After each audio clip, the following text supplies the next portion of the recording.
Oasis Audio presents Classic Starts. Heidi. Retold from the Johanna Spyri original by Lisa Church.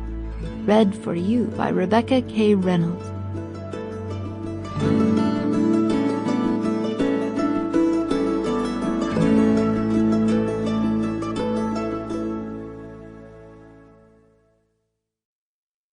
Chapter 1. Up the Mountain. Heidi, keep up! The words stung the ears of the overdressed 5-year-old. She nodded to her aunt and hurried her step. The 3 dresses she had on, one on top of the other, and the thick wool shawl wound about her made her step slow on such a hot June day. "Are you tired?" Aunt Dete asked. "No," answered the child. "I'm hot." "We shall soon get to the top. You must walk bravely on a little longer and take good long steps. We will be there in an hour," the woman said in a cheerful voice. It seemed like hours since they had left Dorfley and begun their way up the footpath, but in truth it had only been 1 hour.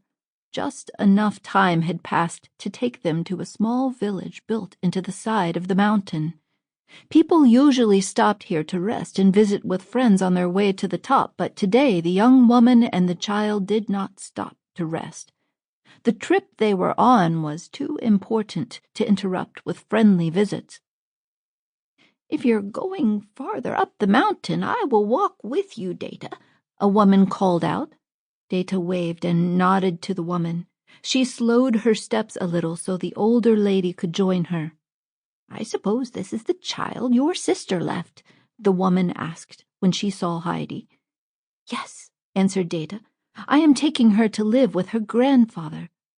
"You're going to leave that child with him? You must be crazy. How can you do such a thing? The old man won't take her in. Anyway, he will throw both of you out the minute you arrive."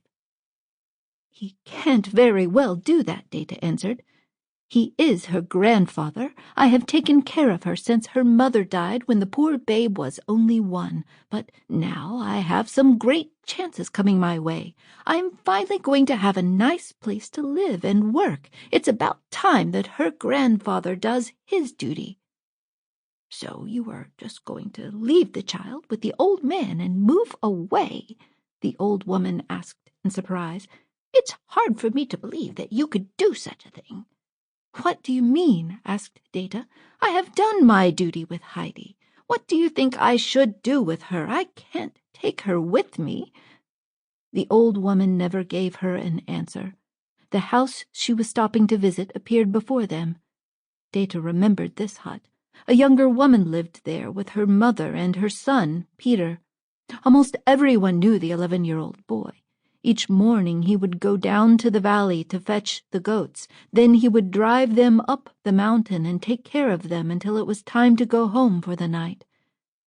"Good luck to you," the old woman called as she went inside to see grandmother. Dete waved her hand and watched as the lady walked toward the small brown hut. She didn't want to admit that her friend could be right. She took a minute to straighten her hat and then turned around to look for Heidi. She needed to get on with her trip. Chapter 2. Meeting Grandfather. Heidi was enjoying watching the goats and the boy who led them. She struggled to keep up with him as he sprang from one rock to another. The layers of clothing she had on prevented her from getting close enough to speak to him. All at once, Heidi set herself down on the ground. She began pulling off her shoes and stockings as fast as her little fingers could move. When this was done, she unwound the hot red shawl and threw it off. Then she took off her coat, too. There was still another one underneath to unfasten. Her aunt had put her Sunday coat on top of her everyday one to save her from carrying it. Quick as lightning, this one went, too. Sample complete. Ready to continue?